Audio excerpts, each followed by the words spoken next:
चलिए तो हम इलेक्ट्रिक फील्ड का लेक्चर नंबर 6 पे बात करते हैं। इस टॉपिक में हम लोग को काम करना है कंटिन्यूअस डिस्ट्रीब्यूशन ऑफ चार्ज के ऊपर। तो ये बड़ा इम्पोर्टेंट टॉपिक बनेगा आपका। तो हम लोग बात करते हैं continuous distribution of charges. Continuous distribution of charge. Body हम लोग के नेचर में 1 डायमेंशनल, 2 डायमेंशनल और 3 डायमेंशनल होता है, और हर बॉडी पे हम लोग चार्ज का डिस्ट्रीब्यूशन कर सकते हैं। और ये जो चार्ज का डिस्ट्रीब्यूशन वो कंटिन्यूअस है, that means uniformly charge distribution का बात हम लोग कर रहे हैं। तो 1 डायमेंशनल बॉडी के लिए आपको जो टर्म्स यूज करना पड़ेगा that is called linear charge density. Linear charge density के ऊपर हम लोग बात करेंगे। इसको लैम्डा से रिप्रेजेंट करते हैं, और ये अप्लाई किया जाता है किस तरह का बॉडी के लिए, तो 1 dimensional body, D4 dimensional 1 dimensional body के लिए हम लोग इस टॉपिक को अप्लाई करेंगे। अब ये टॉपिक बोलता क्या है, तो हमको यहाँ पे बात करना है। तो इसका मीनिंग है linear charge density means what, charge per unit length. ये है हमारे पास charge per unit length. Formula इसका अगर हमको बनाना है तो मान लो वी कंसिडर्ड ए वायर, ये 1 डायमेंशनल है, एक्स कोऑर्डिनेट इसका फाइंड कर सकते हैं, and charge is uniformly distributed. ये चार्ज यूनिफॉर्मली इसके ऊपर डिस्ट्रीब्यूट कर रही है। यूनिफॉर्मली डिस्ट्रीब्यूटेड मतलब हर चार्ज का बीच का डिस्टेंस सेम है। और लेंथ अगर मान लो हम लोग इस वायर का L ले लिए, तो लैम्डा हम लोग को क्या बोल रहा है, linear charge density charge per unit length Q/L ऐसे। अगर ये चार्ज जो डिस्ट्रीब्यूटेड है ये पॉजिटिव है तो ये चार्ज पॉजिटिव रिप्रेजेंट करेगा। अगर ये चार्ज निगेटिव यहाँ पे रिप्रेजेंट है तो यहाँ पे निगेटिव चार्ज को, तो चार्ज पर यूनिट लेंथ हो गया। ऐसा यूनिट का जब बात करोगे, ऐसा यूनिट ऑफ लैम्डा, तो ये लिखेंगे चार्ज के लिए कूलम और डिस्टेंस के लिए metre, coulomb per metre.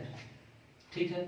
Numerical बनाने के लिए हम नोट में यहाँ पे आपको एक फॉर्मूला दे रहे हैं कि when this wire is bent in the form of circle. अगर इस वायर को हम सर्कल बना रहे हैं, when wire is bent in form of circle having radius r, उसका रेडियस जो है वो r है। ठीक है, यानी कि ये आपका एक सर्कुलर वायर हो गया, चार्ज इसके ऊपर यूनिफॉर्मली डिस्ट्रीब्यूटेड है, और ये 1 डायमेंशनल ऑब्जेक्ट है। यहाँ पे इसी वायर को हम यहाँ सर्कल बनाए। अब हमसे क्या पूछ रहा है कि what is it's linear charge density. तो लीनियर चार्ज डेंसिटी अगर सर्कल का पूछेगा, ये सर्कल का लीनियर चार्ज डेंसिटी पूछेगा, तो charge per unit length, charge मान लो Q अमाउंट का चार्ज यूनिफॉर्मली डिस्ट्रीब्यूटेड है, and length of the circle, length of the circle यहाँ पे होगा, तो length of the circle that is 2πr। ये हो गया एक फॉर्मूला। ये आपका न्यूमेरिकल्स के लिए for numerical. Linear charge density से न्यूमेरिकल जो है SL अरोरा में, ये सब का न्यूमेरिकल्स आपको दिया हुआ है, आगे चलकर डिस्कस करेंगे, बता देंगे कहाँ पे आपका न्यूमेरिकल्स इसका मिलेगा। और ये आप सेकंड नंबर हम लोग टॉपिक पे आते हैं। तो अभी हम लोग को बात करना है फिर से सरफेस चार्ज डेंसिटी के ऊपर, सरफेस चार्ज डेंसिटी। तो सरफेस चार्ज डेंसिटी को रिप्रेजेंट हम लोग करते हैं सिग्मा से, और ये हम लोग अप्लाई करते हैं कहाँ पे, 2 डायमेंशनल बॉडी के ऊपर, 2D बॉडी। और ये बोलता क्या है, ये कॉन्सेप्ट में आपको करना क्या है, इस कॉन्सेप्ट में हमको करना है charge per unit area, charge per unit area. जैसे मान लीजिए ये एक हम शीट आपको दिए, शीट मतलब कॉपी का पेज, पेपर एक दिए, इसके पास x एक्सिस भी है, इसके पास y एक्सिस है, मतलब 2 कोऑर्डिनेट है, मतलब 2 डायमेंशनल बॉडी हो गया, और इसके ऊपर चार्ज ऐसे यूनिफॉर्मली डिस्ट्रीब्यूटेड है। चार्ज यहाँ पे निगेटिव भी हो सकता है, निगेटिवली चार्ज भी डिस्ट्रीब्यूट हो सकता है, उसका भी निकलेगा सरफेस चार्ज डेंसिटी। तो जहां पे हम पॉजिटिव चार्ज के लिए Q लिख रहे हैं वहां निगेटिव चार्ज के लिए -Q लिखेंगे ऐसे। इसका सिग्मा का बात करोगे तो क्या होगा, चार्ज पर यूनिट एरिया, इस शीट का जो एरिया है that is a represented for area, तो हम बोलेंगे चार्ज पर यूनिट एरिया, इसका सिंबल बन फॉर्मूला। जब हम SI यूनिट के ऊपर बात करेंगे, इसका SI यूनिट ऑफ सिग्मा, तो सिग्मा का SI यूनिट पे हो जाएगा चार्ज के लिए कूलम और area per metre square, coulomb per metre square, C यहाँ पे coulomb, coulomb per metre square. अब ये अप्लाई तो करना है 2D बॉडी के लिए, लेकिन कभी क्वेश्चन जब इससे पूछता है तो मान लो क्वेश्चन इसमें ऐसे पूछता है, ये फिर फॉर्मूला बोल रहे हैं फॉर न्यूमेरिकल्स, न्यूमेरिकल्स के लिए अगर हम लोग ये फॉर्मूला को अप्लाई करेंगे तो कभी आपको बोलेगा कि एक फुटबॉल है जिसका रेडियस r है और उसके ऊपर चार्ज डिस्ट्रीब्यूटेड है, फुटबॉल, आपके पास फुटबॉल है, फुटबॉल मतलब एक हॉलो स्फीयर, एक स्फीयर का बात हो रहा है और चार्ज जो है उसके सरफेस पे डिस्ट्रीब्यूटेड है, charge is distributed on its surface, charge जो है उसके सरफेस पे डिस्ट्रीब्यूटेड है। तब आपसे पूछ रहा है then sigma equals to what, तो उसका सिग्मा का वैल्यू क्या होगा, sigma that means surface charge density है, बॉडी ये 3D, लेकिन तुमसे पूछ रहा है इसके सरफेस पे चार्ज का डिस्ट्रीब्यूशन है, यानी बाहर से पूरा सरफेस पे चार्ज का डिस्ट्रीब्यूशन है, तो हमको पूछ रहा है इसका सिग्मा का वैल्यू क्या आएगा। तब आपको क्या करना है, तो आपको करना है चार्ज जो डिस्ट्रीब्यूटेड है Q और divided by surface area of sphere, surface area of sphere, area of sphere, sphere का सरफेस एरिया, तो क्या होगा भैया, तो Q डिवाइडेड बाय 4πr², ये हो गया। ये भी हम न्यूमेरिकल्स बना सकते हैं स्फीयर के लिए, बॉडी था 3 डायमेंशन, लेकिन इसका पूछा क्या, सिग्मा का वैल्यू, सरफेस चार्ज डेंसिटी का वैल्यू, तो भी हम लोग इसको निकाल सकते हैं। अब इसी स्फीयर के अंदर अगर चार्ज डिस्ट्रीब्यूटेड है तो कभी आपको सरफेस चार्ज डेंसिटी का बात नहीं करेगा, फिर क्या बात करेगा, किसी बॉडी के अंदर अगर कोई क्वांटिटी है तो हम लोग क्या बात करते हैं, उसका वॉल्यूम का। तो तीसरा जो क्वांटिटी हमारे पास आता है इसको समझने के लिए, वो है वॉल्यूम चार्ज डेंसिटी, और वॉल्यूम चार्ज डेंसिटी का बात करेंगे तो रिप्रेजेंटेड बाय रो, पी को थोड़ा मोड़ के लिखेंगे, रिप्रेजेंटेड बाय रो। और वॉल्यूम चार्ज डेंसिटी में हम लोग को अप्लाई करना है किस तरह का बॉडी के लिए, तो 3 डायमेंशनल बॉडी, और करता है ये क्या बात, तो ये बात करता है charge per unit volume, charge per unit volume का बात करता है। मान लो कि ये आपका एक बॉडी है जिसके पास 3 एक्सिस है, 3 डायमेंशनल बॉडी है, और इसके ऊपर चार्ज को हम इस तरह से यूनिफॉर्मली डिस्ट्रीब्यूटेड कर दिए हैं, और ये चार्ज यूनिफॉर्मली डिस्ट्रीब्यूटेड है इस बॉडी के अंदर, और इस बॉडी का जो वॉल्यूम है वो वॉल्यूम तुम्हारा क्या है, तो V है। तो हम लोग दैट इज करके फॉर्मूला क्या बनाएंगे, तो rho is equals to charge per unit volume, तो ये वॉल्यूम हो गया, ये V, ऐसे इतना चार्ज पर यूनिट वॉल्यूम। इसका SI यूनिट अगर हम लोग बात करेंगे, SI यूनिट ऑफ रो, तो चार्ज के लिए कूलम और वॉल्यूम के लिए मीटर क्यूब, तो वॉल्यूम पर मीटर क्यूब, मीटर क्यूब नीचे लिखेंगे, नीचे को ऊपर लेके जाएंगे तो प्लस पावर माइनस हो जाएगा, इसीलिए लिख रहे हैं वॉल्यूम पर मीटर क्यूब। अब इसी स्फीयर का अगर आपसे वॉल्यूम चार्ज डेंसिटी अगर पूछ दे तो क्या करना पड़ेगा, charge per unit volume, simple सा बात है। तो ये आप नोट कर लिए होंगे, तो इसको हम मिटाते हैं। तो यहाँ पे हम लोग आपको दिखा देते हैं कि कैसे इसका बात आएगा। अब बात कर रहे हैं क्या, तो मान लीजिए यहाँ भी आपका फॉर न्यूमेरिकल्स के लिए हम लोग ये अप्लाई कर रहे हैं, थर्ड टॉपिक का न्यूमेरिकल्स के लिए, कि आपके पास स्फीयर है, उसका रेडियस जो है गिवन दिया हुआ है, कभी रेडियस के जगह डायमीटर भी दे देगा तो आप फॉर्मूला लगा सकते हो, ठीक है। डायमीटर दे दिया तो डायमीटर को हाफ कर दो, आपको रेडियस मिल जाएगा। और बोला क्या, charge is distributed, charge is distributed inside the sphere, sphere के अंदर चार्ज डिस्ट्रीब्यूटेड है, ठीक है, ऐसे कुछ बात हो रहा है, charge is distributed inside the sphere. तब आपसे पूछ रहा है then rho equals to what, तब रो का वैल्यू आपको क्या लगाना है, charge per unit volume of sphere, और स्फीयर का वॉल्यूम आपको पता है माय डियर क्या होता है, क्या, तो 4/3 पाई आर क्यूब। तो ऐसे आप न्यूमेरिकल्स को बना सकते हैं। ये हो गया। अब ये सब टॉपिक जो अभी आप फॉर्मूला सीखे, linear charge density, surface charge density, volume charge density, इसको अप्लाई करना है हम लोग को अलग अलग कंडीशंस में। अब कुछ लोग ये वीडियो को यही देख करके अगर स्टॉप करेंगे तो बहुत खुशी का बात है, तो आगे उनका क्या छूटेगा वो बता देते हैं। तो अब जो इस टॉपिक से रिलेटेड बात हम लोग करने वाले हैं उसमें क्या सीखेंगे, तो आपको बताया जाएगा कि भैया ये एक लाइन है, इसके ऊपर चार्ज को यूनिफॉर्मली डिस्ट्रीब्यूटेड कर दिए हैं, यहाँ से एक डिस्टेंस हम लोग लिए पॉइंट पी, और यहाँ पे इंटरेस्टेड हैं इलेक्ट्रिक फील्ड कैलकुलेट करने के लिए। फिर हम लोग यहाँ पे सीखेंगे कि एक सर्कल है, ठीक है, और इस पे चार्ज यूनिफॉर्मली डिस्ट्रीब्यूटेड है, इसके एक्सिस पे आके इसका इलेक्ट्रिक फील्ड फाइंड करना सीखेंगे। फिर इसके सेंटर पे इलेक्ट्रिक फील्ड फाइंड करेंगे, फिर इसका ग्राफ ड्रॉ करेंगे, फिर सेमी सर्कुलर वायर पे हम लोग यहाँ पे सीखेंगे कि कैसे इलेक्ट्रिक फील्ड जनरेट होता है, ठीक है। फिर सेमी सर्कल को छोड़ करके क्वाड्रेंट बना लेंगे ऐसे, फिर बोलेंगे इस क्वाड्रेंट का इलेक्ट्रिक फील्ड तुम्हारा इस पॉइंट पे कैसे जनरेट होगा वो निकालेंगे, यहाँ पे इलेक्ट्रिक फील्ड क्या होगा, यहाँ पे इलेक्ट्रिक फील्ड इसके सेंटर पे फाइंड करेंगे इलेक्ट्रिक फील्ड क्या होगा। तो ऐसे ऐसे बहुत सारे क्वेश्चंस पे हम लोग काम करने वाले हैं। 3, 4, 5, 6, 7 जितना भी केसेस बनेगा बहुत सारा बात करेंगे।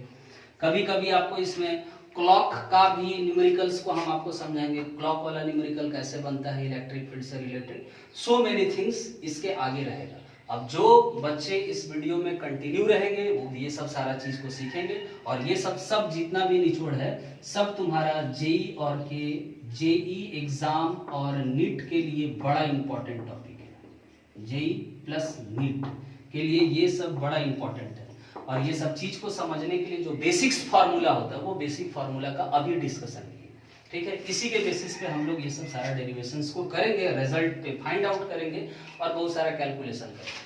तो हम लोग स्टार्ट करते हैं अभी। इलेक्ट्रिक फील्ड इस वायर का निकालेंगे, एक परपेंडिकुलर डिस्टेंस हम लोग अरेंज किए पी पॉइंट पे, निकालेंगे इस पे।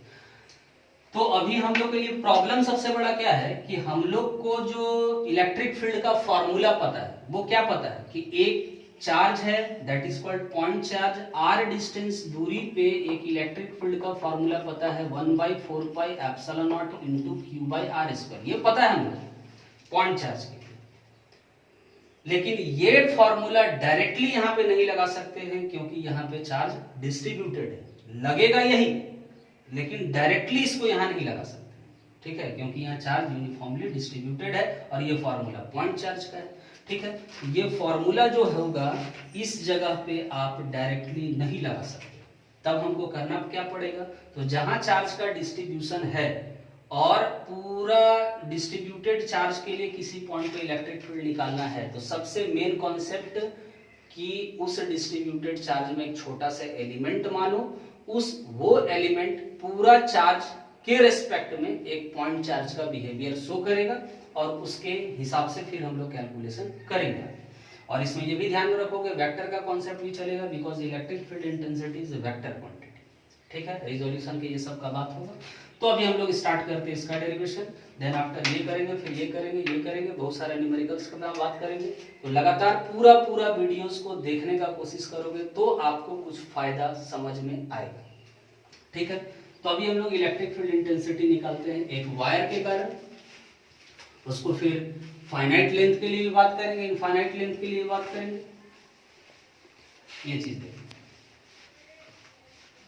जो बच्चे थोड़ा धीरे धीरे लिखते हैं वो वीडियो को पॉज करके लिख लेंगे, फिर से रिपीट करके देखेंगे, बार बार देखेंगे तो आपको चीज समझ में आएगा। बिकॉज जो आप पढ़ रहे हो सब्जेक्ट वो फिजिक्स है, बार बार प्रैक्टिस करने से ये दिमाग में आएगा, इंटरेस्ट बनेगा और देन आफ्टर आप सक्सेस कर सकते हैं। अब हम लोग बात कर रहे हैं क्या, इलेक्ट्रिक फील्ड इंटेंसिटी।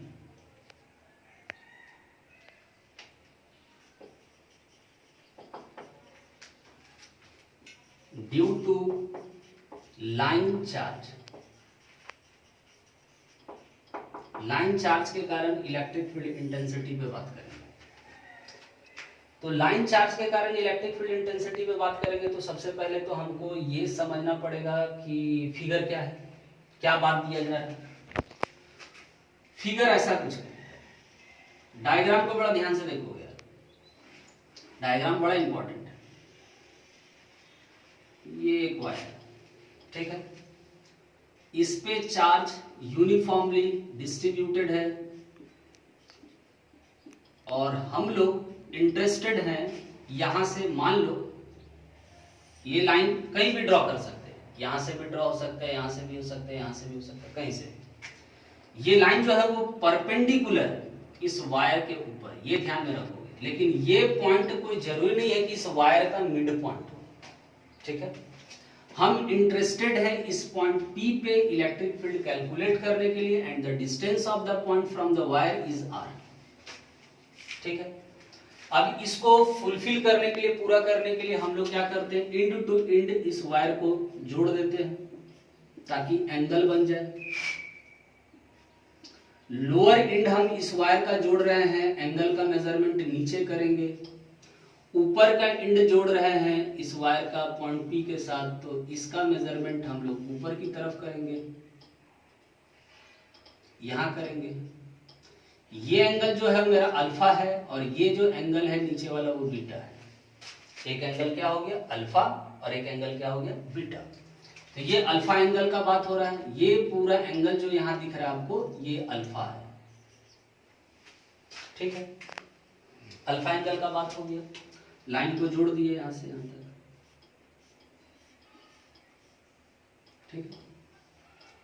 अब हम लोग इसमें क्या करेंगे, एक ही बार तो इलेक्ट्रिक फील्ड इंटेंसिटी पूरा वायर के कारण तो P पॉइंट पे निकाल नहीं सकते क्योंकि चार्ज डिस्ट्रीब्यूटेड है, और तुमको जो इलेक्ट्रिक फील्ड का फॉर्मूला है वो पॉइंट चार्ज का है।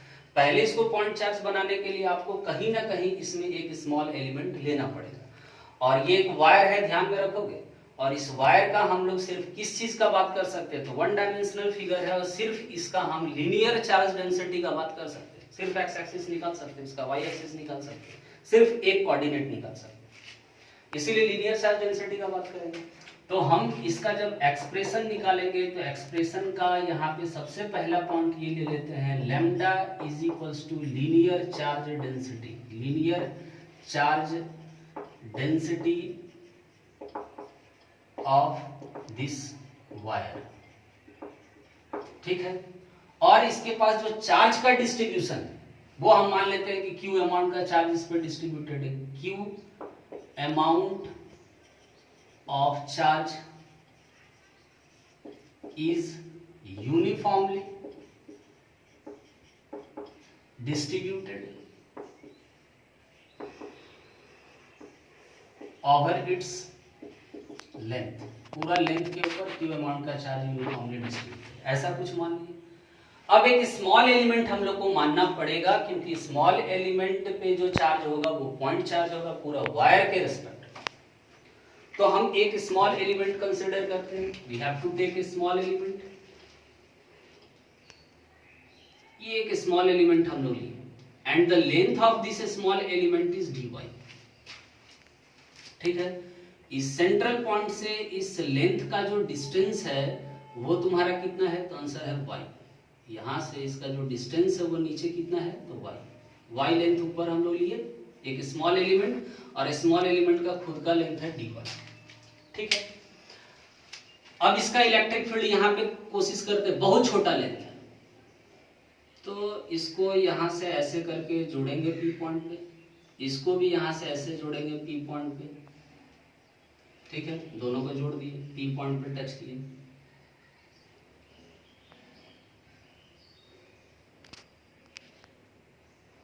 टच कर दिया पी पॉइंट। ये जो लाइन आप देख रहे हो, जो नीचे वाला लाइन है, ये लाइन, ठीक है, और ये ऊपर वाला जो लाइन तुम देख रहे हो, ये दोनों लाइन का लेंथ लगभग आपस में बराबर है, क्योंकि ये एलिमेंट बहुत छोटा है। तो ये जो बीच का एंगल आपको दिख रहा है, दैट इज डी थीटा। ये बीच में जो एंगल का रिप्रेजेंटेशन है वो क्या है, तो D theta, angle D theta है। और ये पूरा बड़ा वाला जो एंगल है वो क्या है, यहाँ बीच से हटाते हैं, ये पूरा बड़ा वाला जो एंगल आपको दिख रहा है, ये पूरा बड़ा वाला एंगल क्या है, तो अल्फा है। ये अंदर का एंगल डी थीटा है और यहाँ का एंगल आपका थीटा है। तो ये जो लाइन आप स्मॉल एलिमेंट का देखे, तो ये तो राइट एंगल ट्रायंगल बन गया है, ठीक है। इस पॉइंट का नाम रख देते हैं ए, इसका नाम तो पी ऑलरेडी है, यहाँ का नाम रख देते हैं सी, इस निचला हिस्सा का उसका नाम रख देते हैं बी। और ये बात आप देखोगे कि पीसी जो है वो नियरली इक्वल्स टू पीबी के बराबर है, लगभग, क्योंकि ये बहुत छोटा सा एलिमेंट है, ठीक है। इसका लेंथ खुद का dy है। तो अब हम लोग यहाँ पे कैलकुलेशन जब करेंगे तो फिगर में एक काम और कर लेते हैं। तो ये तो 90 डिग्री के अपोजिट वाला बात हो गया, तो ये तो हाइपोटेनस हो गया, ये वाला लेंथ पीसी हाइपोटेनस है। तो पाइथागोरस थ्योरम लगा करके हम लोग इसका वैल्यू फाइंड कर लेंगे। तो पाइथागोरस थ्योरम से क्या आ जाएगा वैल्यू, तो आंसर है परपेंडिकुलर का स्क्वायर प्लस बेस का स्क्वायर, तो y square plus r square का अंडर रूट। ये किसका वैल्यू हो गया, तो ये पीसी बराबर पीबी जो है वो नियरली इक्वल्स टू, जो आपका यह फिगर में है PC nearly equals to PB, ये नियरली इक्वल्स टू इसका किसका वैल्यू के बराबर हो गया, under root y square plus r square, इसके बराबर। अब ये स्मॉल एलिमेंट है तो इस पे चार्ज भी तो स्मॉल होगा, तो टोटल चार्ज dq है तो स्मॉल एलिमेंट पे चार्ज, टोटल चार्ज अगर q है तो स्मॉल एलिमेंट पे जो चार्ज होगा वो dq होगा, ठीक है। dq चार्ज के कारण यहाँ पे इलेक्ट्रिक फील्ड, और एक चीज बात बताते हैं, जहां इलेक्ट्रिक फील्ड कैलकुलेट करना पड़ेगा, निकालना है, वहां आप यूनिट पॉजिटिव चार्ज मानो, ठीक है। चाहे इस वायर पे charge positive charge uniformly distributed है तो भी इलेक्ट्रिक फील्ड यहाँ निकालना है तो यूनिट पॉजिटिव चार्ज लेना है, या तो अगर इसमें निगेटिव चार्ज यूनिफॉर्मली डिस्ट्रीब्यूटेड है तो भी इलेक्ट्रिक फील्ड निकालना है तो यहाँ पे यूनिट पॉजिटिव लेना है, ठीक है। खाली डायरेक्शन का अंतर है, अगर ये पॉजिटिव है तो यहाँ पे अगर यूनिट पॉजिटिव चार्ज अगर पॉजिटिव लेंगे ऐसे इलेक्ट्रिक फील्ड फाइंड करने के लिए, प्लस प्लस को रिपेल करेगा तो इलेक्ट्रिक फील्ड का डायरेक्शन ऐसे, स्मॉल एलिमेंट का इलेक्ट्रिक फील्ड। अब इसको ये वेक्टर क्वांटिटी दो कंपोनेंट में रिजॉल्व होगा, एक कंपोनेंट x के अलोंग, एक कंपोनेंट y के अलोंग। तो ये वाला जो लाइन आप देख रहे हो, ये ब्लू वाला ही लाइन का पार्ट है, ये बड़ी छोटा सा है, यहाँ दिखा रहे हैं डी थीटा, बहुत स्मॉल एंगल है, मतलब ये ऐसा पतला लाइन के जैसा है, ठीक है। तो ये थीटा है तो ये भी आ जाएगा थीटा, वर्टिकली अपोजिट एंगल के कारण। तो ये आपका जो x का कंपोनेंट निकल गया डी कॉस थीटा, और ये जो निकल गया वो डी साइन थीटा। तो स्मॉल एलिमेंट के कारण इलेक्ट्रिक फील्ड का जो वैल्यू निकला उसको हम लोग निकाल लेते हैं, electric field due to small element, small element is given by, तो इलेक्ट्रिक फील्ड हम लोग स्मॉल एलिमेंट के कारण निकालेंगे तो वो क्या निकलेगा, तो आंसर है DE equals to 1/4 pi epsilon not into इस स्मॉल एलिमेंट का चार्ज, तो कितना होगा इसका चार्ज dq, और इस स्मॉल एलिमेंट का इस पॉइंट P से जो डिस्टेंस आप देख रहे हो, ये डिस्टेंस कितना होगा भैया, ये डिस्टेंस जो होगा वो कितना होगा, तो आंसर है under root y square plus r square का होल स्क्वायर, ठीक है, क्योंकि डिस्टेंस का स्क्वायर होता है। तो यहाँ आगे बढ़ेंगे तो 1/4 pi epsilon not into dq divided by, ये रूट हट जाएगा, y square plus r square, ये आ गया हिसाब किताब, ठीक है, डी हो गया।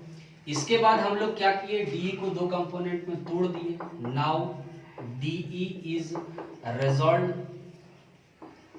इन टू कंपोनेंट्स, दो कंपोनेंट में हम लोग इसको तोड़ दिए, ठीक है। तो पहला कंपोनेंट मेरा आ गया DE cos थीटा और दूसरा कंपोनेंट आ गया DE sin थीटा। आप दोनों के कारण इलेक्ट्रिक फील्ड इंटेंसिटी निकाल सकते हो, ये x के अलोंग है, ये y के अलोंग, ठीक है।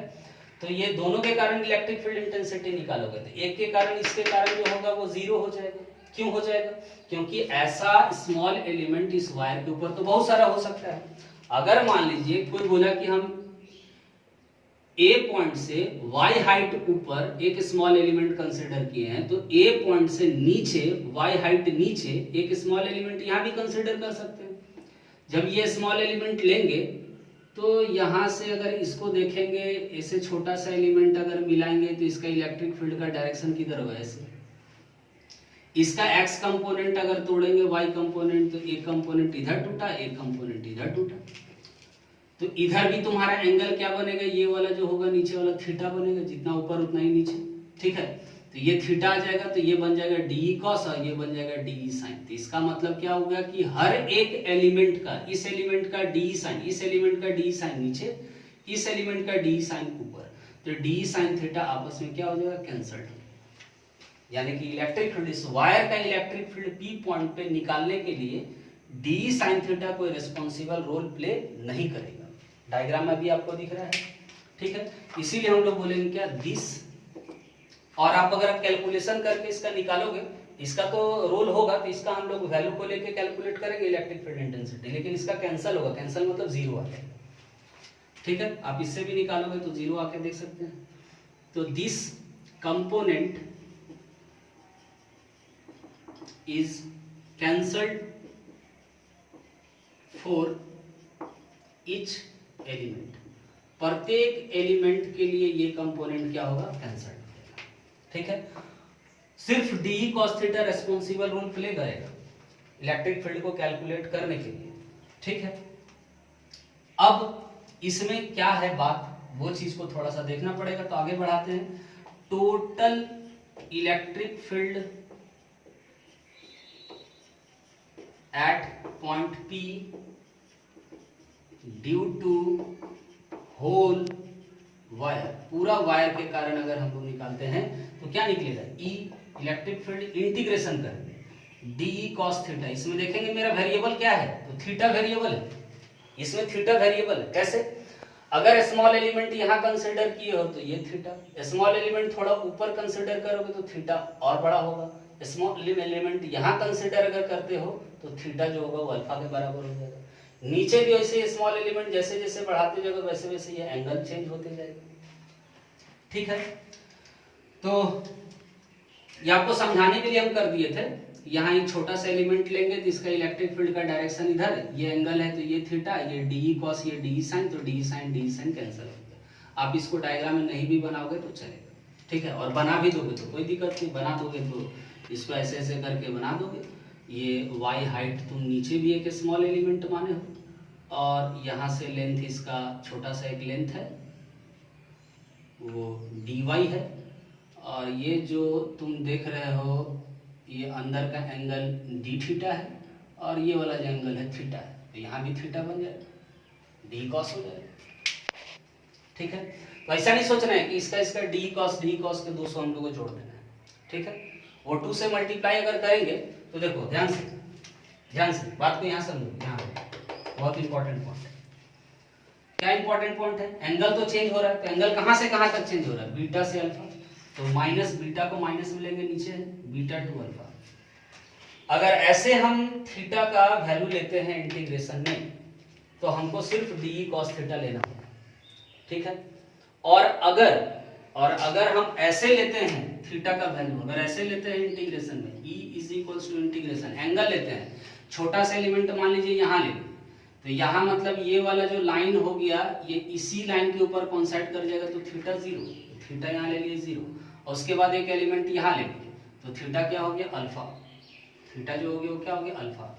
तो हम लोग इलेक्ट्रिक फील्ड तो ये आधा पोर्शन के कारण निकाल रहे हैं। ठीक है, फिर रिमेनिंग जो नीचे वाला पोर्शन के कारण निकालना है, तो जितना जैसे हम ऊपर निकाले वैसे फिर नीचे निकालना होगा, जोड़ना होगा। तो इसका मतलब क्या होगा? अगर ये लिमिटिंग वैल्यू अगर आप लेते हो तो ये डी कॉस थीटा लेंगे, लेकिन साथ में 2 से मल्टीप्लाई करेंगे, क्योंकि ये लिमिटिंग वैल्यू क्या है? 0 से अल्फा, मतलब 0 क्या? ये नीचे से, मतलब इस एलिमेंट को अगर यहाँ कंसिडर करोगे तो थीटा का वैल्यू क्या हो जाएगा? 0, और फिर ऊपर जब ले जा रहे हो तो क्या हो रहा है? अल्फा। तो तुम यहाँ से यहाँ तक के कारण ही सिर्फ इलेक्ट्रिक फील्ड इंटेंसिटी निकाल रहे हो पी पॉइंट में। ठीक है, नीचे वाला का तो निकाल नहीं रहे हो। तो नीचे वाला का जब निकालना होगा तब क्या करना पड़ेगा, फिर नीचे वाला के लिए अलग से कैलकुलेशन तुमको करना पड़ेगा। 0 टू माइनस बीटा, यहाँ पे रहेगा तो 0 और यहाँ आएगा तो minus beta, 0 to minus beta दोनों का अलग अलग निकाल के जोड़ना होगा। तो उससे अच्छा क्या है, उसको 2 से इंटू करो। ठीक है, तो ऐसे अगर तुम लिमिटिंग वैल्यू अगर लेते हो इस तरह से इंटीग्रेशन करना है, और लिमिटिंग वैल्यू अगर पूरा तुम ले लेते हो यानी कि नीचे वाला माइनस बीटा टू अल्फा, ठीक है, अगर ये पूरा लेते हो एक ही बार में तो सिर्फ डी कॉस थीटा लेना। क्लियर हो गया? अब इसको आगे बढ़ते हैं, वैल्यूज पुट करते हैं इसके नीचे के स्टेप में। तो E equals to integration minus beta to alpha, this is angle, और D का वैल्यू यहाँ निकाल के रखे हो इक्वेशन 1 में, तो D के जगह पुट करेंगे 1/4 pi epsilon not into dq divided bye y square plus r square, और यहाँ हो गया cos थीटा। अब चूंकि इसका इंटीग्रेशन में बड़ा प्रॉब्लम होगा। कैसे प्रॉब्लम होगा, ये तो कांस्टेंट है बाहर आ गया, चलो r भी यहाँ कांस्टेंट है क्योंकि जिस पॉइंट पे इलेक्ट्रिक फील्ड इंटेंसिटी तुम कैलकुलेट करने का कोशिश कर रहे हो ये डिस्टेंस कांस्टेंट, ठीक है।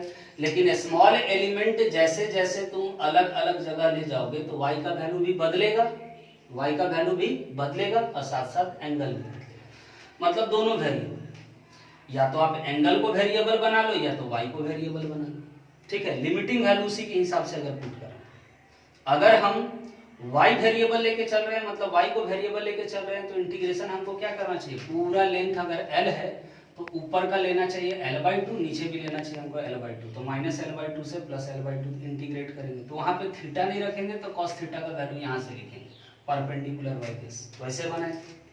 अगर हम एंगल वेरिएबल लेके नहीं चल रहे तब है तो दोनों वेरिएबल, दोनों में से किसी एक के टर्म में हमको इंटीग्रेट करना पड़ेगा। वेरिएबल ये भी है, वेरिएबल ये भी है। तो अगर लिमिटिंग वैल्यू तुम यहाँ पे पुट किया माइनस l/2 से प्लस l/2, ठीक है, तब थीटा का वैल्यू तुमको ये परपेंडिकुलर और बेस के टर्म में चेंज करके लिख करके बनाना, वैसे भी बनेगा।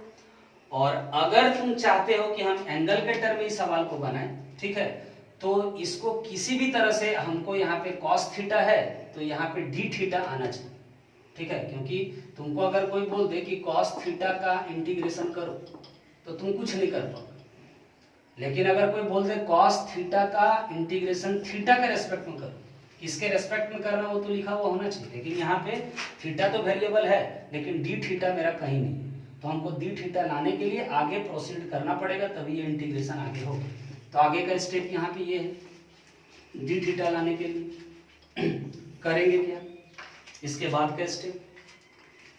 तो सबसे पहले हमको लेना है ऐसे in right triangle A P और सी, सब लोग फिगर में देखो, ये सी है, ये ए है और यहाँ पे आपका पी है, तो ए सी पी राइट ट्रायंगल लेंगे, tan थीटा इस्तेमाल करते हैं, तो ये होता है परपेंडिकुलर बाय बेस, थीटा के अपोजिट वाला परपेंडिकुलर, परपेंडिकुलर है y और 90 के अपोजिट वाला हाइपोटेनस जो बचा सो बेस, बेस है y r, ठीक है। अब हमको क्या करना है इसका cross, y = r tan theta, ठीक है। अब थीटा अगर डी थीटा होगा कब होगा, जब इसको डिफरेंशिएट करेंगे, तो हम लोग इसको कर लेते हैं क्या, differentiate with respect to y, y के रेस्पेक्ट।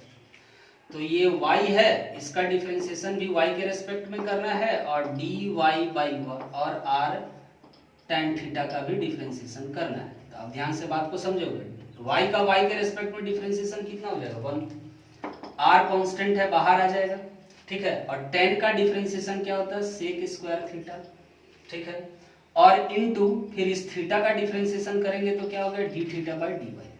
बायो वाले स्टूडेंट लोग ध्यान से देखोगे डिफरेंशिएशन कैसे किया, r कांस्टेंट है बाहर आ गया, ठीक है, tan का डिफरेंशिएशन का फार्मूला होता है sec स्क्वायर थीटा और यहाँ थीटा है और यहाँ y, तो फिर इस थीटा का भी डिफरेंशिएशन होगा y के रेस्पेक्ट में d थीटा बाई dy। अब हम लोग इसका क्रॉस मल्टीप्लिकेशन इसके साथ कर सकते हैं, तो यहाँ पे मेरा क्या आ गया dy = r sec square theta into d theta, ठीक है। और आगे अगर इसको हम लोग आगे बढ़ाएंगे तो सेक स्क्वायर का मतलब तुम्हारा क्या होता है, तो सेक थीटा का मतलब होता है कॉस का उल्टा, और कॉस क्या होता है, तो भैया होता है b बाई एच, तो ये क्या हो जाएगा h बाई बी, इसी ट्रायंगल से h बाई बी, ये h हो गया ये b हो गया, h बाई बी करेंगे, h का काम कौन कर रहा है यहाँ पे, तो y square plus r square, ठीक है, और बी का काम कौन कर रहा है, तो आर, और ये सेक का वैल्यू हो गया ये whole square into d theta. ध्यान से बाद में समझोगे, एकदम एकदम एकदम रिमार्केबली समझोगे। हम फिगर के सामने यहाँ पे लिख दे रहे हैं सेक स्क्वायर का वैल्यू कैसे निकाले। तो सेक स्क्वायर थीटा क्या होता है, 1/cos स्क्वायर थीटा। ठीक है, सब लोग ध्यान से देखोगे कि ये वाला वैल्यू हम यहाँ पे कैसे पुट किए। ठीक है, और ये कैलकुलेशन हम कौन सा ट्रायंगल में कर रहे हैं, एपीसी में। ठीक है, ये कैलकुलेशन हम एसीपी ट्रायंगल में कर रहे हैं। तो cos का वैल्यू क्या होता है, b/h। cos का वैल्यू क्या होता है, b/h। ये उल्टा हो जाएगा, h ऊपर चल जाएगा और b नीचे आ जाएगा। और हम ट्रायंगल कौन सा लिए हैं, तो ACP। तो इसमें h का काम कौन, 90 का अपोजिट वाला है, तो h का काम करेगा, तो ये h हो गया। ठीक है, तो ये y square plus r square, और बेस का काम कौन करेगा, थीटा का अपोजिट वाला परपेंडिकुलर, जो बचा सो बेस, ये r हो गया। तो किसका वैल्यू ये आया, तो ये आया सिर्फ cos का वैल्यू, जबकि ये स्क्वायर है तो ये पूरा टर्म में क्या लगेगा, स्क्वायर। इसमें भी क्या लगेगा, स्क्वायर, और इसमें भी क्या लगेगा, स्क्वायर। इसका मतलब सेक स्क्वायर थीटा का वैल्यू क्या हो गया, under root y square plus r square by r whole to the power 2। वही सेक स्क्वायर का वैल्यू यहाँ पे हम पुट कर दिया। पुट करने के बाद अब आगे का कैलकुलेशन, इसको मिटाते हैं हम, आगे कैलकुलेशन करते हैं। तो आगे के कैलकुलेशन में क्या है, तो dy का वैल्यू अब निकलने वाला है। तो dy is equals to r। अब ये स्क्वायर है तो रूट हट जाएगा, तो ये हो गया y square plus r square, और नीचे क्या हो जाएगा, तो नीचे तो r का स्क्वायर रहेगा, एकदम रहेगा r स्क्वायर, और ये हो गया तुम्हारा d थीटा। ये dy का वैल्यू निकला, r से r कट गया, तो y square plus r square divided by r, और ये हो गया तुम्हारा इंटू d थीटा। ठीक है, ये किसका वैल्यू निकल गया, dy। हमको चाहिए क्या था, हमको यहाँ पे डी थीटा लाना है, क्योंकि हम थीटा के रेस्पेक्ट में इसको इंटीग्रेट करना चाहते हैं। ठीक है, और टिक आउट जो किए वही वेरिएबल था। कहीं आप कंफ्यूज अगर हो जाओगे तो वीडियो को फिर से रिपीट करके ध्यान से आप अस्थिर से एकदम साइलेंटली उसको देख लेंगे 2-3 बार, आपको एकदम क्लियर हो जाएगा। Very important derivation. इसको बहुत छोटा भी किया जा सकता है, लेकिन बहुत छोटा कर देंगे तो आपको इसका थीम पता नहीं चलेगा कैसे क्या हो रहा है। ठीक है, ये हो गया इंटीग्रेशन। ठीक है, तो इक्वेशन 3 आ गया dy। अब हमको निकालना charge on small element. Small element पे charge on small element is given by, कैसे निकलेगा, बस थोड़ा सा स्टेप और है। तो चार्ज मतलब क्या, इसका तो हम लैम्डा का बात करेंगे। हाँ ठीक है, तो लैम्डा इक्वल टू क्या पढ़े थे, चार्ज पर यूनिट लेंथ। जब आप स्मॉल एलिमेंट का बात करोगे तो उसमें लैम्डा का वैल्यू लैम्डा ही रहेगा। कारण क्या है, पूरा वायर के ऊपर अगर चार्ज का बीच का डिस्टेंस 1 मिलीमीटर है एज फॉर एग्जांपल, तो ये छोटा वाला जो लेंथ है उसके अंदर भी चार्ज जो आया होगा उसका डिस्टेंस 1 मिलीमीटर होगा। यानी कि पूरा सीन में लैम्डा तुम्हारा क्या है, कांस्टेंट है। Lambda is equals to constant, lambda constant होगा। स्मॉल एलिमेंट में ये चार्ज छोटा होगा और लेंथ भी छोटा होगा। तो स्मॉल एलिमेंट का लेंथ कितना है, तो आंसर है dy। तो स्मॉल एलिमेंट का लेंथ हो गया dy। ठीक है, तो lambda is equals to charge per unit length किसके लिए निकाल रहे हैं, स्मॉल एलिमेंट के लिए। ठीक है, तो क्रॉस मल्टीप्लीकेशन क्या हो गया, dq equal to lambda into dy। देखो अभी जो हम लोग इंट्रोडक्शन आपको बताए थे लीनियर चार्ज डेंसिटी, उसका इस्तेमाल यहाँ पे हुआ, लेकिन पूरा वायर के लिए नहीं हुआ, एक स्मॉल एलिमेंट के लिए। स्मॉल एलिमेंट का चार्ज स्मॉल, लेंथ स्मॉल, लेकिन लैम्डा कांस्टेंट। क्यों, क्योंकि चार्ज यूनिफॉर्मली डिस्ट्रीब्यूटेड है। नॉन यूनिफॉर्मली डिस्ट्रीब्यूटेड होता तो लैम्डा भी डी लैम्डा हो जाता। नॉन यूनिफॉर्मली का मतलब क्या, कहीं चार्ज सटा हुआ है कहीं दूर दूर है, तब ऐसा।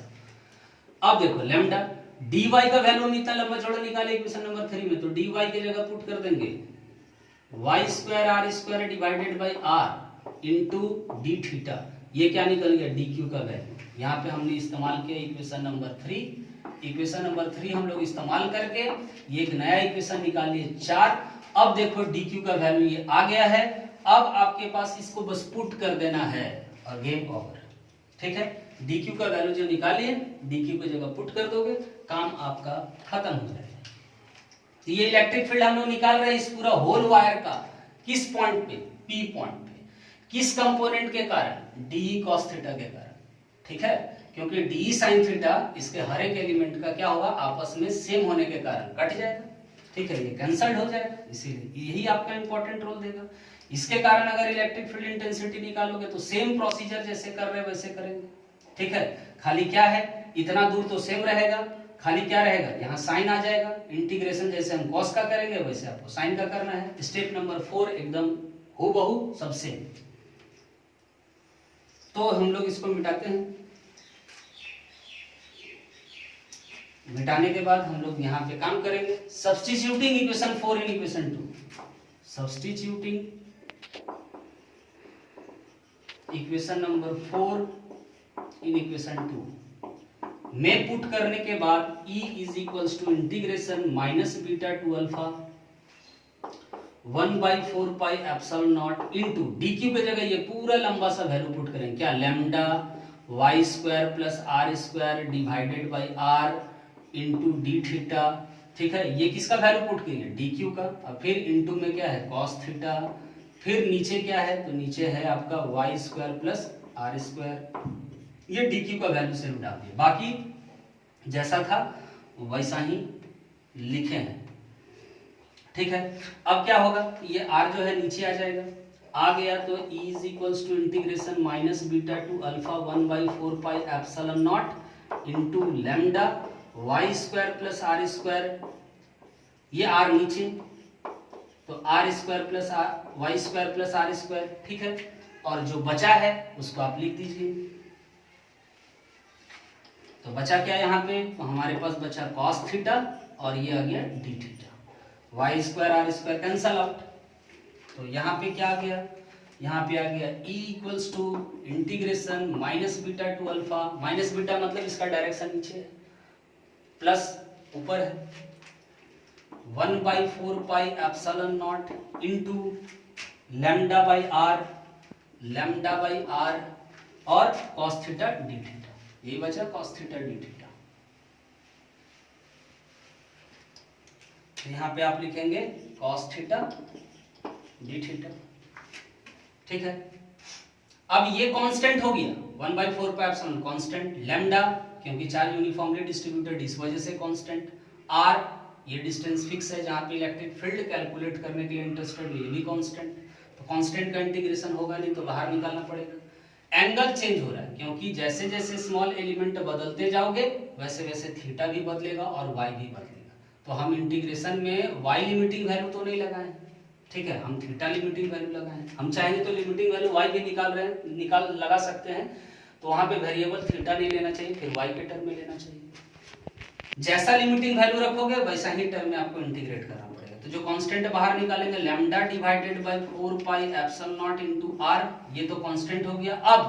अब integration minus beta to alpha cos theta d theta, और कॉस का डिफरेंशिएशन माइनस साइन होता है लेकिन कॉस का इंटीग्रेशन प्लस साइन।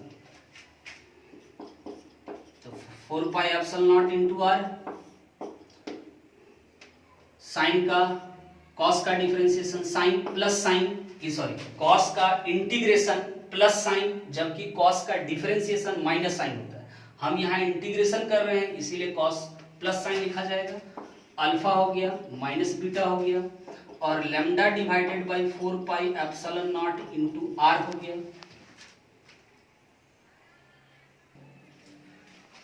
तो यहाँ पे हम लोग लिखे lambda 4 pi epsilon not into r, ठीक है। और कॉस का इंटीग्रेशन किया इसीलिए प्लस साइन लिखे। अब ये इंटीग्रेशन कर दिए इसीलिए इंटीग्रेशन का साइन हट गया। अब यहाँ पे एक बार पुट करेंगे अपर लिमिट और एक बार लोअर लिमिट, तो थीटा की जगह alpha, upper limit minus lower limit. और ट्रिग्नोमेट्री का एक फॉर्मूला होता है, क्या है भाई, ट्रिग्नोमेट्री का फॉर्मूला क्या है, तो कहीं भी अगर साइन माइनस थीटा लिखा हुआ रहेगा तो उसको हम लोग लिखते हैं माइनस साइन थीटा। ये माइनस साइन बाहर आ जाएगा, जैसे ही माइनस साइन बाहर आएगा तो माइनस माइनस क्या हो जाएगा, प्लस। तो हम लोग इधर आते हैं। इसके बाद इसका कैलकुलेशन करने के लिए डिटेल्ड किए पूरा डेरिवेशन को, इसीलिए थोड़ा सा बड़ा होगा, कोई प्रॉब्लम नहीं है। फिजिक्स आप पढ़ रहे हो थोड़ा सा तो समझना पड़ेगा। इसका छोटा भी हम लोग कर सकते हैं काम, डायरेक्ट हो सकता है, लेकिन मजा नहीं आएगा उसमें। 1/4 pi epsilon not into r, चीज को रटना पड़ जाएगा। तो साइन अल्फा हो गया माइनस इस साइन माइनस बीटा, तो क्या हो जाएगा माइनस साइन बीटा, फॉर्मूला के हिसाब से। यहाँ फॉर्मूला में कॉर्नर में माइनस माइनस प्लस, तो ये आप इलेक्ट्रिक फील्ड कैलकुलेट कर लिए किस पॉइंट पे, तो पी पॉइंट पे, ठीक है, पी पॉइंट पे इलेक्ट्रिक फील्ड कैलकुलेट कर लिए। और इसका डायरेक्शन किधर निकला है, अलोंग एक्स, एक्स के तरफ, कॉस के रेस्पेक्ट में निकाले। साइन के रेस्पेक्ट में अगर निकालोगे तो करना कुछ नहीं है, यही स्टेप है यहाँ पे। साइन के रेस्पेक्ट में अगर आपको निकालना है तो करना कुछ नहीं है, जितना स्टेप पीछे है वही सब सारा चीज है। साइन के रेस्पेक्ट में बोले ना कैंसल हो जाएगा, तो खाली आपको ये इंटीग्रेशन करना है कि साइन के रेस्पेक्ट में, यानी वाई एक्सिस का अगर इलेक्ट्रिक फील्ड निकालने के लिए इंटरेस्टेड अगर हो तो तुमको यही करना है, माइनस बीटा टू अल्फा करना यही है, 1/4 पाई एप्सिलॉन नॉट भी लिखना है, लैम्डा बाई आर भी लिखना है, खाली क्या लगाना है साइन थीटा और डी थीटा, ठीक है। इतना दूर आपको कांस्टेंट करके बाहर निकालना है। हम जो इंटीग्रेशन कॉस का किए थे, आपको क्या करना है साइन का, तो साइन का माइनस कॉस हो जाएगा, फिर उसमें रिजल्ट आ जाएगा आपका, ठीक है। ये हो गया वायर का इलेक्ट्रिक फील्ड किसके अलोंग, तो एक्स के अलोंग निकल गया। इससे आप सॉल्व करोगे तो वाई के अलोंग निकल जाएगा, वाई के अलोंग निकल जाएगा, ठीक है। अब इसमें स्पेशल केस का बात हम लोग कर लेते हैं। तो ये जो इलेक्ट्रिक फील्ड निकला है किसके लिए, तो वायर का जो लेंथ है फाइनाइट है, कौन सा लेंथ है फाइनाइट लेंथ। फाइनाइट लेंथ के लिए आपको इलेक्ट्रिक फील्ड लाइन चार्ज के लिए फॉर्मूला लगाना है, किस डायरेक्शन में निकलेगा अलोंग एक्स। अगर कभी आईआईटीज बोल दिया कि अलोंग वाई, वाई के अलोंग निकालो, ठीक है, इलेक्ट्रिक फील्ड अलोंग किसके अलोंग निकालो, वाई के अलोंग, ये तो अलोंग एक्स निकला, वाई के अलोंग निकालना होगा तो सारा कैलकुलेशन सेम, सारा कैलकुलेशन सेम, वाई के अलोंग खाली काम कर देंगे। क्या काम कर लेंगे वाई के अलोंग, तो वाई का जो कंपोनेंट है जो आपको यहाँ पे सिखा दिया, वाई के अलोंग अगर काम करो, ये इलेक्ट्रिक फील्ड किधर निकला अलोंग एक्स, यहाँ लिख दे अलोंग एक्स, इसके अलोंग। ये तो दोनों कैंसिल हो जाएगा हर एक एलिमेंट का, लेकिन अगर निकालना चाहते हो न्यूमेरिकल फॉर न्यूमेरिकल्स के लिए, तो ये y के अलोंग, अलोंग y अगर निकालना चाहते हो अलोंग y, तो ये साइड में हम लिख दे रहे हैं यहाँ पे, तो ये 1/4 pi epsilon not into r तो रहेगा, लैम्डा भी रहेगा। साइन का इंटीग्रेशन क्या होता है, तो माइनस कॉस होता है, तो माइनस कॉस भी लिख दोगे यहाँ पे, minus cos theta alpha to, यहाँ पे माइनस बीटा, माइनस का साइन बाहर निकालो तो minus 4 pi epsilon not r. अब ये देखो कॉस थीटा हो गया। अब यहाँ पे हम लोग वैल्यू अगर पुट करेंगे तो क्या पुट करेंगे, इसका वैल्यू यहाँ ले आते हैं, वैल्यू पुट करेंगे तो यहाँ पे हम लोग ऐसे पुट करेंगे, upper limit alpha, lower limit cos minus beta, ठीक है। बायो वाला बच्चा ध्यान देंगे, कॉस माइनस बीटा क्या होगा, कॉस थीटा का, यहाँ कॉस थीटा अगर माइनस में रहेगा, कॉस माइनस थीटा, तो यहाँ पे हम लोग क्या लिखेंगे सिर्फ कॉस थीटा, और साइन माइनस थीटा होता है तो उसको हम लोग क्या लिखते हैं माइनस साइन थीटा, ये फॉर्मूला है, ठीक है। तो यहाँ से हम लोग क्या करेंगे, ये माइनस अंदर है तो माइनस माइनस प्लस हो जाएगा, तो minus lambda by 4 pi epsilon not into are, और ये हो जाएगा तुम्हारा क्या कॉस अल्फा और माइनस कॉस बीटा। अब ये माइनस का साइन जैसे ही अंदर लेके जाओगे तो lambda by 4 pi epsilon not into r, तो ये माइनस माइनस हो जाएगा प्लस, तो प्लस वाला पहले लिख देंगे बीटा और फिर कॉस अल्फा माइनस, यानी माइनस के साइन को अंदर ले जाके मल्टीप्लाई कर दिए तो ये हो गया माइनस में, और ये माइनस माइनस हो गया प्लस में। तो ये इलेक्ट्रिक फील्ड किसके अलोंग निकल गया, वाई के, वर्टिकल कंपोनेंट, ठीक है। और ये क्या निकला हॉरिजॉन्टल कंपोनेंट। तो इसी वायर का दो कंपोनेंट में इलेक्ट्रिक फील्ड हम लोग निकाले, ठीक है। और जब हम लोग निकाल लिए तो स्पेशल केसेस में बात करेंगे कि क्यों हमारा ये कंपोनेंट कैंसिल हो जा रहा है। फिगर तो बता रहा है कैंसिल हो जा रहा है, तो यहाँ इफेक्ट में भी आपको कोई वैल्यू देगा नहीं। वर्टिकली इलेक्ट्रिक फील्ड अगर निकालोगे तो कुछ नहीं मिलेगा, क्योंकि वायर तो खुद वर्टिकल खड़ा है, तो इलेक्ट्रिक फील्ड वर्टिकल कंपोनेंट में देगा, हॉरिजॉन्टल में देगा। अगर ये वायर हॉरिजॉन्टली खड़ा रहता, ठीक है, तो इलेक्ट्रिक फील्ड आपको वर्टिकल निकलता, ठीक है, तब हॉरिजॉन्टल वाला कैंसिल हो जाता। इसी वायर को अगर हम ऐसे खड़ा कर देते, तो जब स्मॉल एलिमेंट यहाँ से 8 डिस्टेंस पे लेते, ऐसे जोड़ लेते, ऐसे जोड़ लेते, ठीक है, और यहाँ से इलेक्ट्रिक फील्ड एक स्मॉल एलिमेंट कंसिडर करके हम लोग निकालते हैं। तो ऐसे इलेक्ट्रिक फील्ड का direction along x along y में तोड़ते हैं, ठीक है। और फिर ऐसे भी एलिमेंट अगर हम लोग लेते हैं, ठीक है, उसका इलेक्ट्रिक फील्ड इधर होता है तो उसका अलोंग, देखो एक्स वाला कैंसिल हो गया, वाई वाला का इलेक्ट्रिक फील्ड निकल गया। तो ध्यान से बात को समझो, अगर वायर वर्टिकल खड़ा है, ठीक है, तो इलेक्ट्रिक फील्ड का वर्टिकल कंपोनेंट कैंसिल हो जाएगा, हॉरिजेंटल आपको इलेक्ट्रिक फील्ड मिलेगा।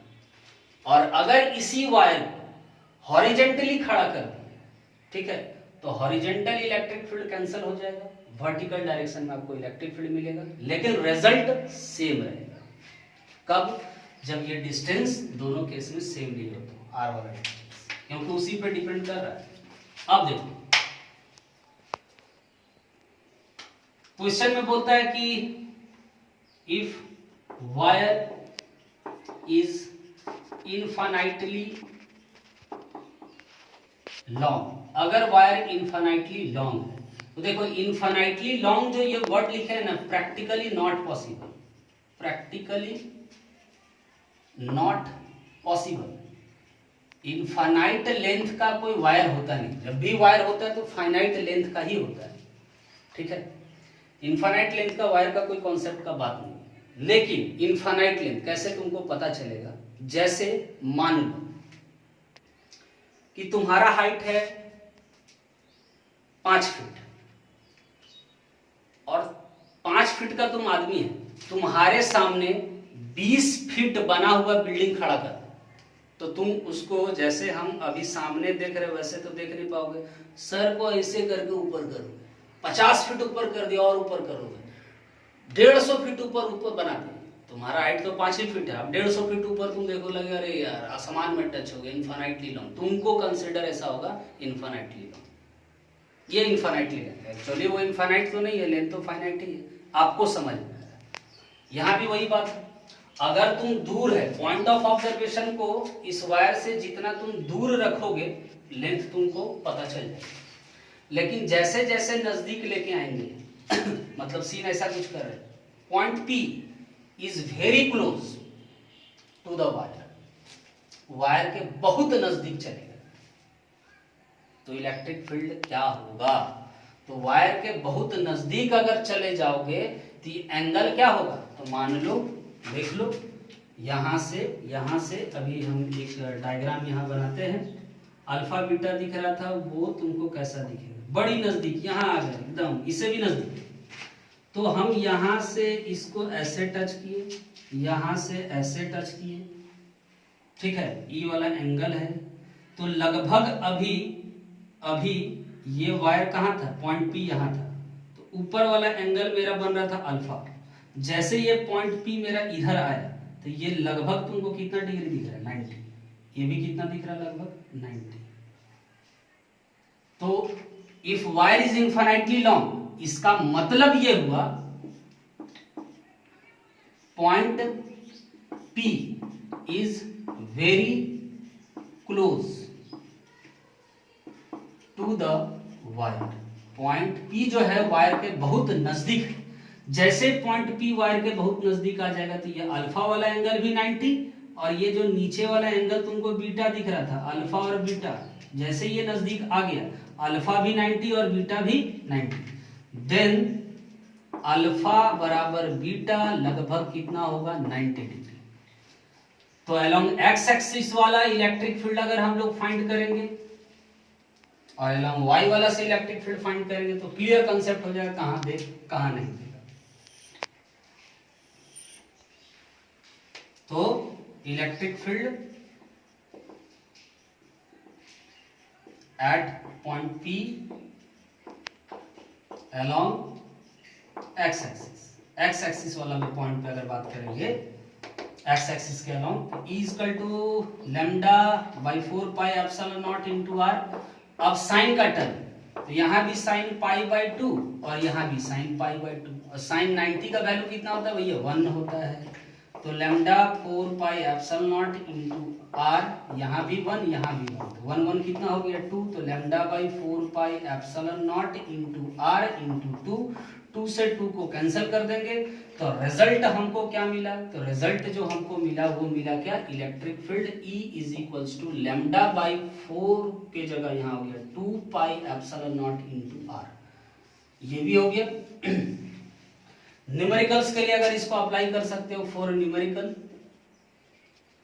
न्यूमेरिकल्स के लिए अगर अप्लाई करना है तो ऐसे करना, काटना मत, E इज इक्वल्स टू यहाँ जैसे 2 से 4 को काटती है, काटना नहीं, तो क्या लिखोगे 1 बाई 4 पाई एप्सिलॉन नॉट रहने देना, क्योंकि 1 बाई 2 पाई एप्सिलॉन नॉट का डायरेक्ट वैल्यू नहीं होता है, 1 बाई एप्सिलॉन नॉट का होता है 9 × 10 टू द पावर 9, तो न्यूमेरिकल के लिए लगेगा 2 से 4 को काटेंगे, तो यहाँ क्या बचेगा 2 बचेगा, लैम्डा बचेगा, तो 2 lambda divided by r, same result है, लेकिन किस एक्सिस के अलाउंग, एक्स एक्सिस।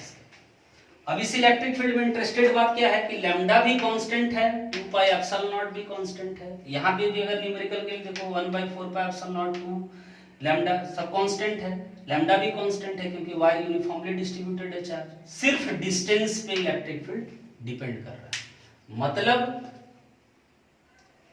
मतलब कि अगर तुम वायर से जितना दूर बढ़ते जाओगे, ठीक है, आर का डिस्टेंस बढ़ता चला जाएगा, इलेक्ट्रिक फील्ड घटता चला जाएगा, जैसे जैसे नजदीक आओगे तो इलेक्ट्रिक फील्ड तुमको बढ़ते जाएगा, मैक्सिमम इलेक्ट्रिक फील्ड मिलेगा।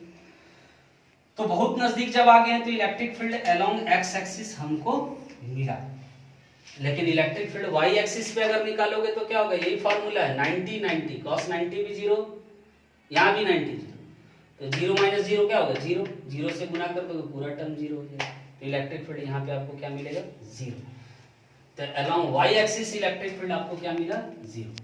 बात समझे, इसीलिए हम बोले कि अगर तुम्हारा along Y axis electric field क्या मिल गया 0, ठीक है, ये स्पेशल केस है आपके पास, तो हम लोग जैसे नजदीक लेके गए तो पाई बाय 2 हो गया, electric field along x axis हम लोग कैलकुलेट करके निकाल लिए, ठीक है, लेकिन वाई एक्सिस का इलेक्ट्रिक फील्ड है, इस फार्मूला से अगर निकालोगे तो हम इसको रब कर देते हैं, फार्मूला आपको दे दिए हैं, ठीक है, वाई एक्सिस के रिस्पेक्ट में अगर इलेक्ट्रिक फील्ड निकालोगे तो कैसे निकलेगा, इसी ऑब्जर्वेशन का, ये नंबर 1 पॉइंट हो गया, ए नंबर, ठीक है, बी नंबर देखोगे तो ये फार्मूला तुमको लगाना पड़ेगा, बी नंबर स्पेशल केस का बी नंबर, तो electric field along Y axis में इलेक्ट्रिक फील्ड अगर निकालोगे तो E Y is equals to lambda by 4 pi epsilon not into are, और cos beta pi by 2, cos alpha pi by 2,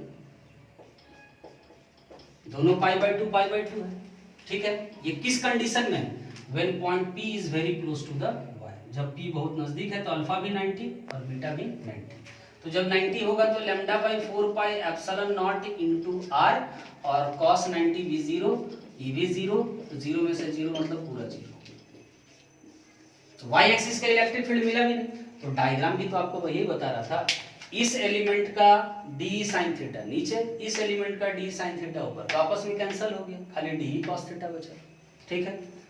तो इस derivation को जब हम लोग स्टार्ट कर रहे थे तो ये बात को कर रहे थे, आपको यहाँ दिख रहा है डायग्राम में डी cos थीटा दो बार है, तो डी cos थीटा को सर जोड़ने के जगह इस डेरिवेशन में सिर्फ एक ही काम में क्यों चले, तो हम तुमको स्टार्टिंग में बताए थे कि तुम इस सीन को अगर ऐसे लेके चलता है माइनस बीटा टू अल्फा, तो एक ही बार डी cos थीटा लेके चलना, ठीक है।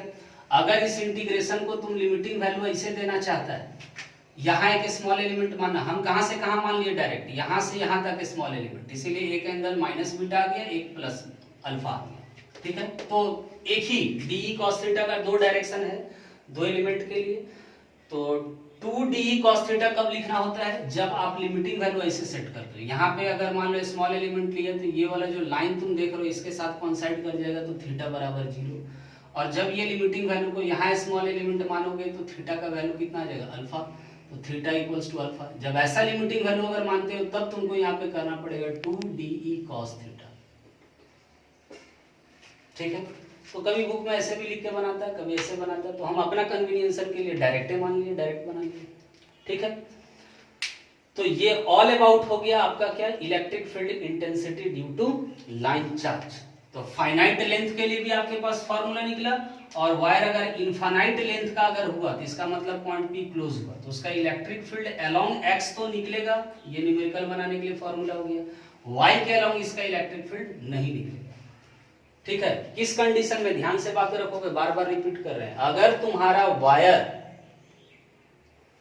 वर्टिकल खड़ा है यानी वाई एक्सिस पे खड़ा है तो वाई एक्सिस के अलोंग इलेक्ट्रिक फील्ड जीरो हो जाएगा, एक्स एक्सिस के अलोंग इलेक्ट्रिक फील्ड निकलेगा।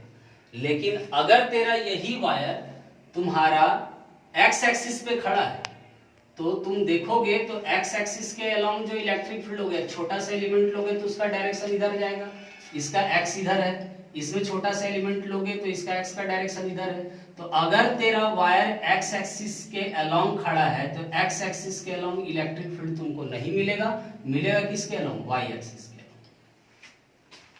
तो बात को समझने का कोशिश कर, अगर वाई एक्सिस पे तेरा वायर खड़ा है तो इलेक्ट्रिक फील्ड वाई के अलोंग खत्म हो जाएगा, एक्स के अलोंग मिलेगा, वो हम बना के भी दिखा दिए। अगर इसी डेरिवेशन को तुम ऐसे हॉरिजॉन्टल वायर करके अगर बनाओगे तब क्या होने वाला है, तब x का वैल्यू खत्म होने वाला है, y के अलोंग इलेक्ट्रिक फील्ड मिलेगा, और वो मिलेगा भी कितना, तो lambda by 2 pi epsilon not into r, और वो सेम कब होगा, जब मान लो ये r का डिस्टेंस, क्योंकि उसी पे डिपेंड कर रहा है। अब ये वायर जब y एक्सिस पे खड़ा करके रखे तो r का जो डिस्टेंस यहाँ है वही डिस्टेंस r का अगर यहाँ होगा तभी दोनों जगह वैल्यू बराबर होगा, अदरवाइज चेंज करेगा। ये हो गया all over electric field due to line charge, एक फाइनाइट लेंथ के लिए, एक इनफाइनाइट लेंथ के लिए। इनफाइनाइट बोल के कुछ होता नहीं, इनफाइनाइट मतलब क्या, वायर के बिल्कुल नजदीक सटोगे। अब यहाँ जब कोई ऑब्जर्वर खड़ा है तो उसको वायर लगेगा कि बड़ी लंबा है, और यहाँ जब ऑब्जर्वर खड़ा हो गया तो उसको वायर का जो एक्चुअल लेंथ है वो एनालिसिस कर पाएगा। ठीक है, तो यहाँ एनालिसिस वायर का लेंथ तो कर पाएगा, लेकिन यहाँ इलेक्ट्रिक फील्ड कम मिलेगा। जैसे जैसे नजदीक आएगा तो वायर का लेंथ उसको एपियर होगा, ऐसा महसूस होगा कि बहुत बड़ा है। ठीक है, उसके ऑब्जर्वेशन पॉइंट से ज्यादा जा रहा है, उस केस में उसका इलेक्ट्रिक फील्ड भी बढ़ते जाएगा क्योंकि आर का वैल्यू घट रहा है। तो ये हम लोग का हो गया इलेक्ट्रिक फील्ड किसका, तो इलेक्ट्रिक फील्ड एक लाइन चार्ज का। अब हम लोग सर्कल का इलेक्ट्रिक फील्ड निकालेंगे, फिर उस पर बात करेंगे। तो देखते हैं, फिर ये वाला काम हो गया, फिर नेक्स्ट डेरिवेशन हम लोग आते हैं। ये अभी हम लोग सीख लिए क्या, electric field due to line charge. हम लोग जब y एक्सिस पे इलेक्ट्रिक फील्ड मतलब अपना लाइन चार्ज को खड़ा किए थे तो y के अलोंग इलेक्ट्रिक फील्ड नहीं मिला, x के अलोंग मिला। ठीक है, और x के अलोंग अगर लाइन खड़ा कर दोगे तो x का कंपोनेंट कट जाएगा, y के अलोंग इलेक्ट्रिक फील्ड तुमको मिलेगा। ठीक है, ये सब सारा पॉइंट सीखे, फाइनाइट लेंथ के लिए क्या होगा, इनफाइनाइट लेंथ के लिए क्या होगा, ये सब सारा फॉर्मूला हम लोग सीखे। वीडियो को बार बार रिपीट करके देखोगे, this derivation and there result is very very important. और लाइन चार्ज का इलेक्ट्रिक फील्ड सिर्फ एक ही बात पे डिपेंड किया, क्या, लैम्डा भी कांस्टेंट है, 2 पाई एप्सिलॉन नॉट, इसको पकड़ो या न्यूमेरिकल बनाने के लिए इस फार्मूला को पकड़ो, ये वाला और ये वाला कांस्टेंट है। लैम्डा इसलिए कांस्टेंट है क्योंकि चार्ज यूनिफॉर्मली डिस्ट्रीब्यूटेड है। ठीक है, और यहाँ पे ये r हो गया, ये फार्मूला हो गया। इसको हम लोग टर्म भी कर सकते हैं, लैम्डा को अगर तुम बोलोगे चार्ज पर यूनिट लेंथ के टर्म में लिखने के लिए तो वो भी लिख सकते हैं, चार्ज पर यूनिट लेंथ, उसके टर्म में भी सवाल बनाया जा सकता है। ये सब ऑल अबाउट हो गया इस टॉपिक में। ये हमारा हो गया इलेक्ट्रिक फील्ड का। अब नए लेक्चर में हम लोग इलेक्ट्रिक फील्ड का और वीडियोस देखेंगे, निकालना यूनिफॉर्म सर्कल, यानी सर्कल है एक, और जैसे मान लो कि ये एक रिंग हो गया, जो आपको बता रहे हैं ये रिंग है, इसके ऊपर चार्ज यूनिफॉर्मली डिस्ट्रीब्यूटेड है, और एक्स एक्सिस यानी ये जो पॉइंट आपको दिख रहा है ये एक्स एक्सिस है, एक्स एक्सिस दूरी पे हम इंटरेस्टेड रहेंगे इसका इलेक्ट्रिक फील्ड फाइंड करना। मतलब क्या, इस पे चार्ज यूनिफॉर्मली डिस्ट्रीब्यूटेड है, ये एक एक्सिस है, यहाँ पे हम इलेक्ट्रिक फील्ड निकालेंगे एक्स डिस्टेंस दूरी पे या कोई डिस्टेंस हम लोग इसका मान लेंगे। तो एक एक्सिस पे यानी कि सर्कुलर वायर के एक्सिस के किसी पॉइंट पे इलेक्ट्रिक फील्ड क्या होगा वो फाइंड करेंगे, सेंटर पे क्या होगा वो फाइंड करेंगे, कहाँ मैक्सिमम होगा वो फाइंड करेंगे, देन ड्रॉ ग्राफ। ठीक है, फिर उसी के बेस पे आपको सेमी सर्कल, क्वाड्रेंट, क्लॉक का न्यूमेरिकल्स, तो आपको लगातार 2 वीडियोस मिलते रहेगा। ठीक है, इसके बेसिस पे हम लोग आगे काम करेंगे। होपफुली आप इसको पूरा एंजॉय करो, बार बार रिपीट करके चीज को देखो, क्योंकि एक बार बीच में आधा अधूरा अगर छोड़ दोगे तो बड़ा खराब हो जाएगा। तो ये वीडियोस अभी हम बनाए हैं, आपको दिए हैं, क्योंकि हम जब एवरेज रिपोर्ट इसका चेक करते हैं कि कौन बच्चा कितना मिनट देखता है, तो कोई 1 मिनट, कोई 2 मिनट, तो यार फ्री का चीज हम तुमको दे रहे हैं ताकि क्लासेस तुम्हारा आगे बढ़ते जाओ ड्यूरिंग द लॉकडाउन पीरियड। उसमें अगर आप 1 मिनट 2 मिनट देखोगे यार, तो मेरा बाप का कुछ जाएगा नहीं, ठीक है, आपका लॉस है डायरेक्टली। तो आप देखो, हम तो यही बोलेंगे। और आप पढ़ रहे हो कि नहीं पढ़ रहे हो ये हमको पता नहीं है घर में, कि जो बच्चे हैं जो फ़ोन पे डायरेक्टली मेरे से कंसल्ट में रहते हैं तो वो पढ़ रहे हैं, क्वेश्चन भेज रहे हैं। तो आपके लिए सिर्फ हम थोड़ा दिन डिक्टेट इसलिए किए क्योंकि बच्चे को कुछ इंटरेस्ट देख रहे थे, उसका घटते जा रहा था। तो यार अगर आप इंटरेस्ट अपना घटाओगे तो डायरेक्टली हम घटा देंगे, आप इंटरेस्ट बरकरार करके रखोगे, इंटरेस्ट हम भी बना के रखेंगे, ठीक है। Thank you for next lecture.